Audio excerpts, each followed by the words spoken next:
بار دیگر دوستان عزیز، درود به همه شما، درود به هموطنان عزیزم، درود به مهاجران مهنتی، درود به همه آنهایی که این نوار را تماشا میکنند.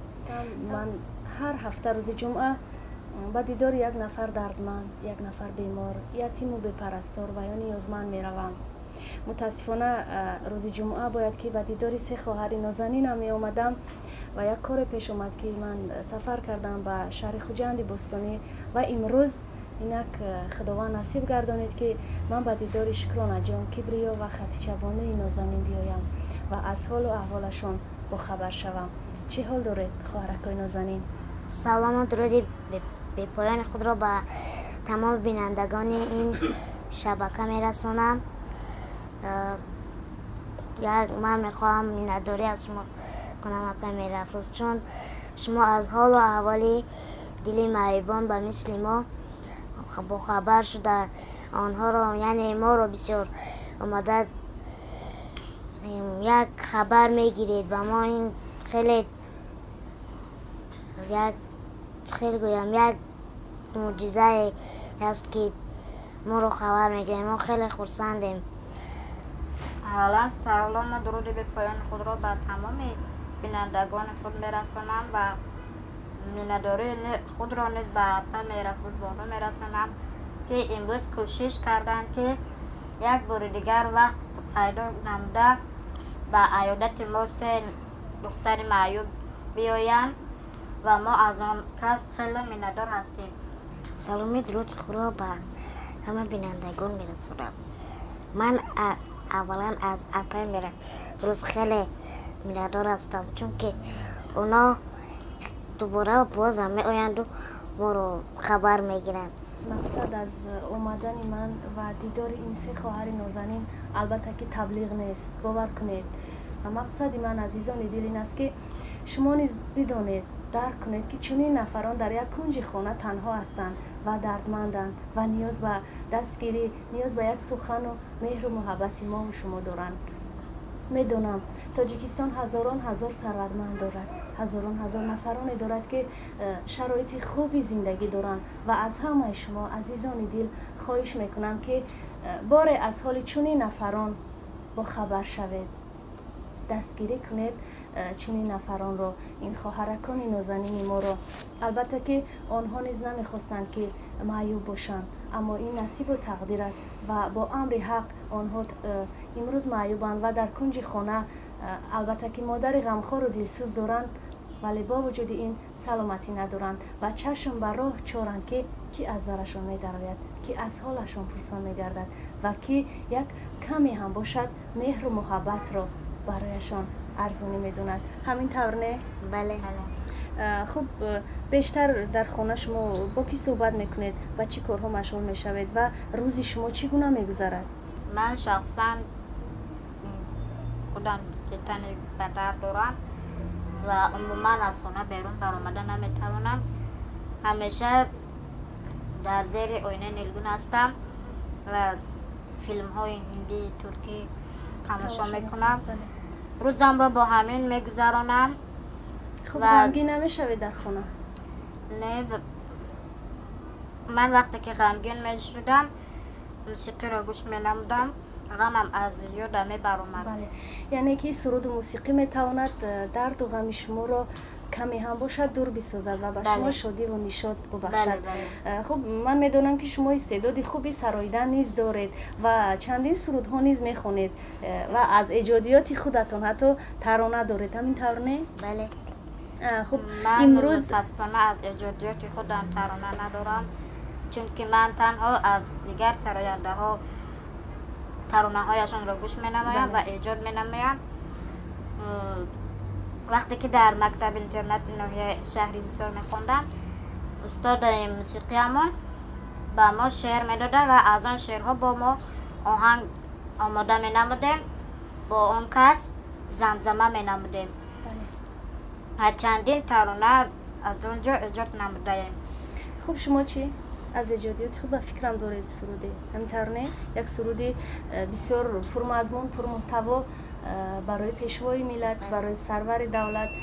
نفرانی که از ته دل پیشوای ملت را رهبر تاجیکستان را که در حق مردم تاجیک کرده است پیشوای ملت، خدمت هایی که پرزیدنت ما کرده است، تمام احساسات و خدمت های پیشوای ملت در این سرودی پیشوای ملت گفته است.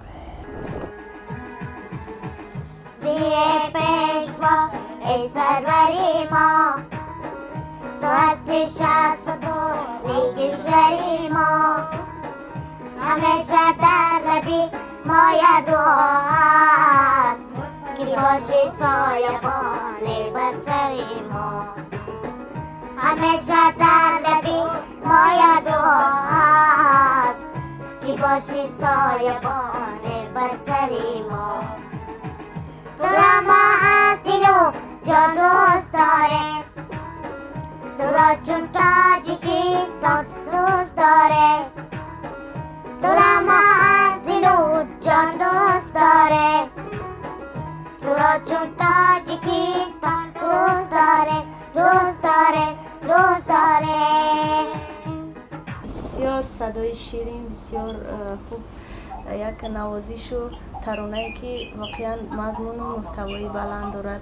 خب شعر کی است؟ آهنگ کی است؟ این درستی گپ ما در یک مجله دیده بودیم، همین شعر با معلممون آهنگ ساخته آن را سراییدیم. بله. اما در مجله نام شاعر یا نویسنده‌اش نبود. بله. خب مجله نیز میخونی؟ اکنون اول میخوندیم، حالا نه. برای چی؟ چون که ما چقدر از با تلویزور با اینه نیلگون آوراییم. خب بجز تماشای فیلم و برنامه های کنسرتی و دیگر نمایش هایی که از آینه نیلگون تماشا میکنید، باز با چی کارها مشغول میشوید؟ با کارهای خانه، پخت و پز خانه. شما کار خانه نیز میکنید؟ بله. خب پخت و پز نیز میتوانید؟ بله. خب چی پخته میتوانید؟ خوراک ها، بسیاری نمود خورش ها، خوراک ها، باز تارت میپزیدن؟ بله. یک روز بیام تارت میپزه میخورم؟ البته. خب شوخی میکنم دوستان عزیز، این شوخی ها همه به خاطر است که همین خارک های نازنین من یک تبسم کنن، یک کمی هم باشد خوشحال باشن. امروز چی حال دارید؟ زندگیتون در چی سطح قرار دارد و کی برای شما خب سر و لباس میخرد، مواد غذایی میارد؟ وقتی که مادرمان کار میکردن برای ما تمام شرایط مهیا بود. بله. اما متاسفانه حاضر که بیکار هستن برای ما زندگی کمی دشوار است. بله. ما در برنامه قبلی گفته بودیم اما باز مردم میپرسند. خوب بیننده عزیزی ما بگوید که چند ساله هستی؟ من مسلم و شکرانه بهرامونه 3 ینوری سال 1999 در شهر قربان‌تپه به دنیا آمدم و در شهر دوشنبه به مایه رسیدم. این حال من 23 سال دارم و 2 خواهر من خدیجه و کبریای نازنین دوگانگی هستند و آنها 11 فوریه سال 2004 در همین شهر دوشنبه به دنیا آمدند و این حال آنها 15 سال دارند. من تکرارا سپاس میگویم، احسان میگویم به مادر غمخوار 3 گل دختر نازنین تاجیک که نگاه نکرده به زن بودنشان کوشش میکنند که شرایط خوب زندگی را برای شکرانه، کبریا و خدیجه بانوی نازنین 3 جگربندی دردمندشان مهیا بسازند و طور شکرانه جان گفتند.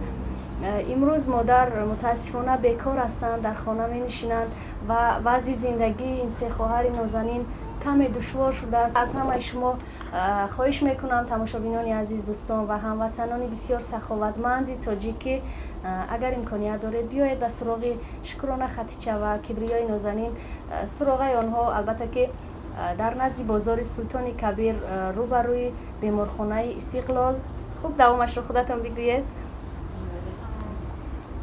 بله، سراغ خانه ما در شهر دوشنبه ناحیه فردوسی و روبروی بلنسه استقلال است و رقم های تلفن ما هستند 987 57 90 99 و 908 88 25 77. این شماره من است که همیشه روشن است.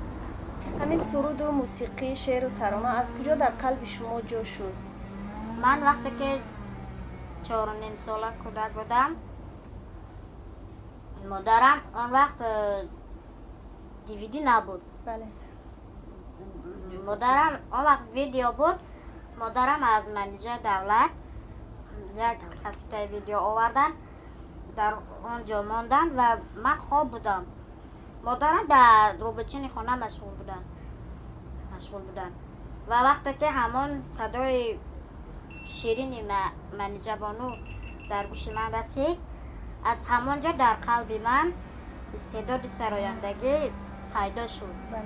و من میخواهم که باری هم باشد منیجر دولت رو از نزدیک ببینم و با آن کس بیان نمایم که من چقدر به وی مهر دارم و ترانه های او را زمزمه می نمایم، او را نیز دوست می دارم. بله، واقعا میدونم که منیجر بانوی دولت همیشه در سامانه های اجتماعی فعال هستند و شاید این نوار ما رو نیز ببینند. از شما بانوی هنر، بانوی نازنین خواهش میکنم که با دیدار شکرانه نازنین بیایید، به خاطر که شکرانه جان چقدر مهر دارد، محبت دارد به شما، به صنعت شما، به هنر شما و این لحظه میخواهد که 4 مصرع از یگان ترانه شما را زمزمه بکنند به خاطر اثبات همون صمیمیت، محبت و صداقت. همین طور نه؟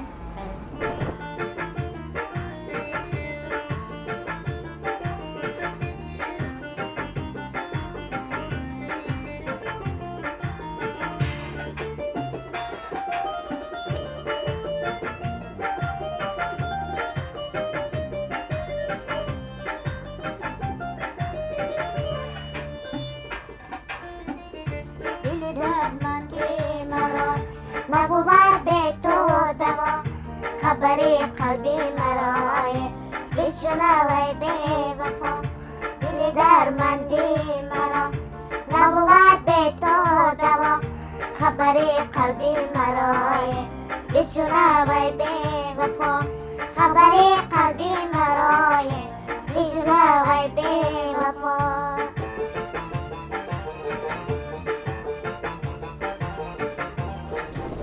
خوب سلامت باشین.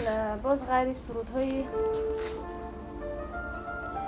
منیجر دولت، زمزمه سرودهای کدام هنرمند به شما پسند است؟ فرزانه خورشید.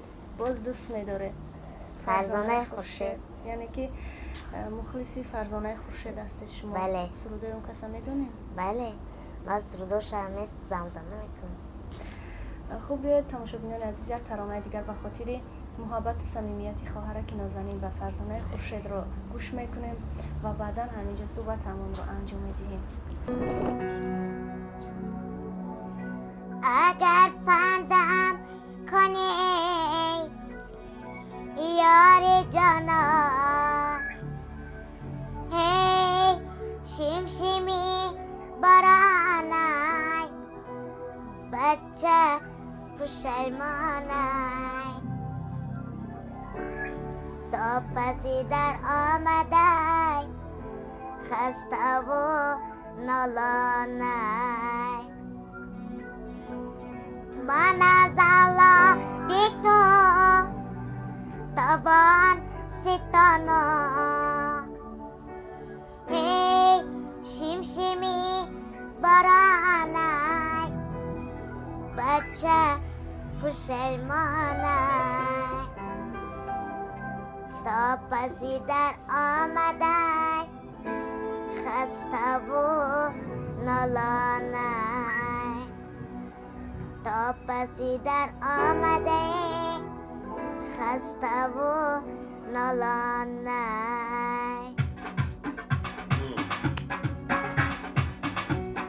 شمشمی برانه بچه پشیمانه تا پسی در آمده خسته و نالانه شمشمی برانه بچه پشیمانه تا پسی در آمده خسته و نالانه تا پسی در آمده خسته و نالانه. خوب بینندگان عزیز، این یک روزی خوب بود برای من و کلی اون نفرانی که پهلوی من بودن، عوض جان، فردوس جان، که به خاطر این خواهر نازنین، به خاطر خوشحالی آنها، به خاطر یک تبسم نازنینشان اومدیم به سراغشان و شما نیز بیایید و از حال و احوال چنین شخصان با خبر شوید.